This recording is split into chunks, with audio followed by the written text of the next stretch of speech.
দীর্ঘ ১৫ বছর পর যশোরে জেলা বিএনপির দ্বিবার্ষিক সম্মেলন অনুষ্ঠিত হচ্ছে। শনিবার বেলা ১১টায় স্থানীয় কেন্দ্রীয় ঈদগাহ ময়দানে সম্মেলনের উদ্বোধন করেন বিএনপি চেয়ারপারসনের উপদেষ্টা আমানুল্লাহ আমান।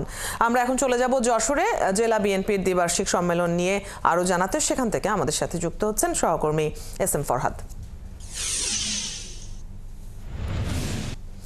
ফরহাদ, সম্মেলন ঘিরে স্থানীয় বিএনপির নেতাকর্মীদের উচ্ছ্বাস কেমন দেখছেন? সম্মেলনের কোন পর্বে তারেক রহমান ভার্চুয়ালি যুক্ত হবেন, আর সেখানে এখনকার পরিস্থিতি কেমন তাও জানাবেন।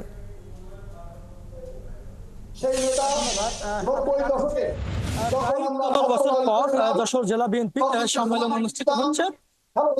সম্মেলনকে কেন্দ্র করে যশোর শহরে কিন্তু নেতা কর্মীদের মাঝে কিন্তু উৎসবের আমেজ দেখেছি। যারা কাউন্সিলর আছেন সহকারে এই যে সম্মেলনে উপস্থিত হয়েছেন এবং 12টা নাগাদ বিএনপি ভারপ্রাপ্ত চেয়ারম্যান তারেক রহমান তিনি ভার্চুয়ালি যুক্ত হবেন। এর আগে বেলা 11টায় খালেদা জিয়ার উপদেষ্টা আমানুল্লাহ আমান তিনি কিন্তু এই যে সম্মেলনের প্রথম অধিবেশনে যে উদ্বোধন সেটাকে দলীয় পতাকা উত্তোলন, দলীয় গান ও জাতীয় সঙ্গীতের মাধ্যমে আজকের এই সম্মেলন উদ্বোধন করা হয়। অর্থাৎ প্রথম পর্ব অর্থাৎ 1টা নাগাদ শেষ হওয়ার কথা, এরপর 2টার পর থেকে 5টা পর্যন্ত ভোট গ্রহণ হবে।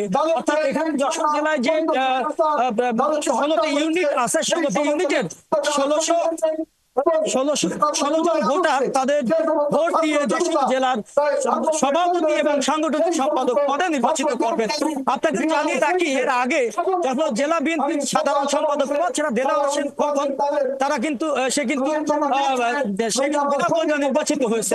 অর্থাৎ সম্মেলন এই মুহূর্তে যশোরের যারা স্থানীয় নেতৃবৃন্দ আছেন এবং বিএনপির খুলনা বিভাগীয় সাংগঠনিক সম্পাদক অমিত তিনি বক্তব্য রাখবেন। বক্তব্য চলছেন 12:30 নাগাদ বিএনপির ভারপ্রাপ্ত চেয়ারম্যান তারেক রহমান এই সম্মেলনে যুক্ত হবেন, প্রধান হিসেবে তিনি বক্তব্য রাখবেন। ফরহাদ, নিশ্চয়ই তিনি যুক্ত হলে আমরা তখনকার খবরগুলো জানবো। ধন্যবাদ এই মুহূর্তের পরিস্থিতি জানিয়ে দেবার জন্য।